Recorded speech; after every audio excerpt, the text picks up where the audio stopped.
जोगिया बाजार अपन बंसिया रे माई। आग मांगे गली सखी के घरवा रे माई।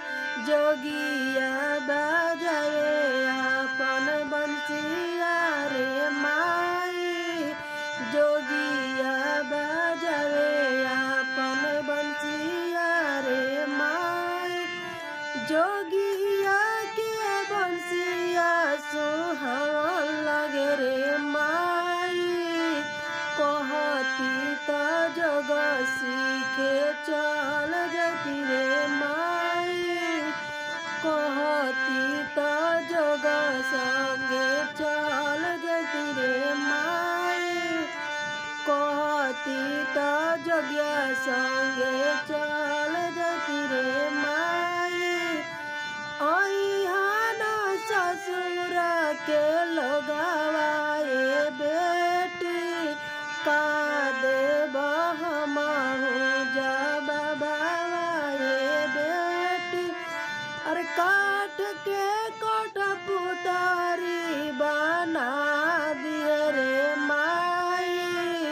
डोलिया के बीचे बैठा दिए रे माई।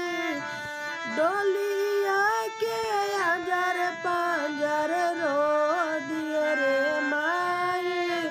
ससुरा के लोग पतिया जय रे माई। एक को से गोइलन दूसरा को से रे माई। तीसर को से देखेलन कवन दुला रे माई।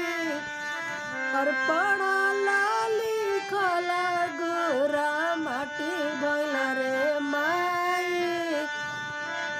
पढ़ल लिखल गोरा माटी भइल रे माई। काठवा से कई देलन भी